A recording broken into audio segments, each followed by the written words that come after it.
Hello students, in this lecture video, I'll be discussing about C4 pathway and photorespiration. So let's get started.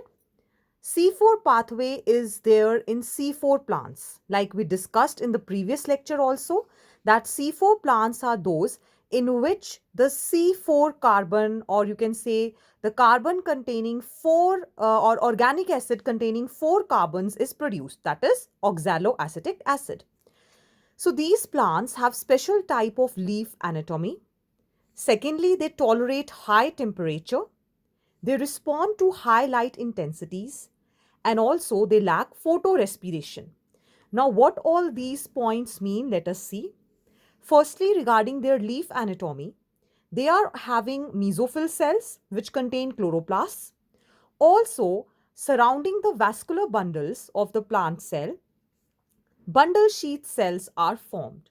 So these are found near the vascular bundle. So they form like a wreath. So that is why it is called as Kranz anatomy. In C4 plants, there is Calvin cycle also. But to begin with, when the C4 organic acid is produced, that pathway was discovered by Hatch and Slack. So it is referred to as Hatch and Slack pathway. So in this case, in C4 plants, there are two cells where this pathway is occurring.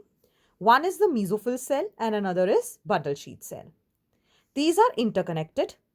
So in mesophyll cell, the carbon dioxide is being accepted by phosphoenol pyruvate, which becomes its primary carbon dioxide acceptor.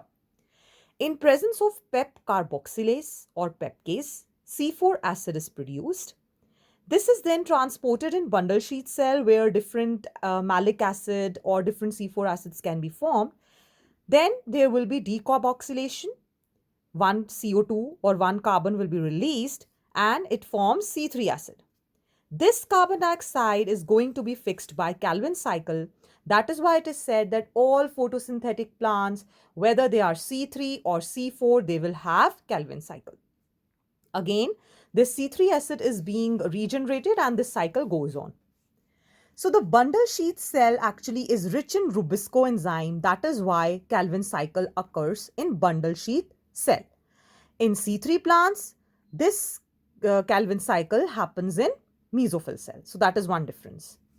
Mesophyll cells are rich in pepcase or pep carboxylase in case of C4 plants. So that is why this Hatch and Slack pathway occurs in mesophyll cells. Next, coming to photorespiration. Just now we said that C4 plants, they lack photorespiration. So firstly, let us understand what is photorespiration.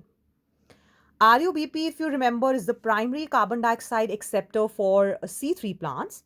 So it will accept carbon dioxide in the presence of Rubisco, ribulose, bisphosphate, carboxylase, oxygenase. So it has both the properties and it is the most abundant enzyme. But the affinity for CO2, that is carbon dioxide, is more than oxygen. Now let us see what happens in C3 plants. In C3 plants, actually, the oxygen level is also high in the plant.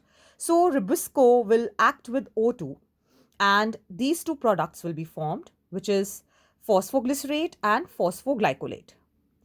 Carbon dioxide, which is released here, and ATP is also used. So ATP is not formed over here. So that is why this process is a wasteful process because energy is not being produced, it is being utilized.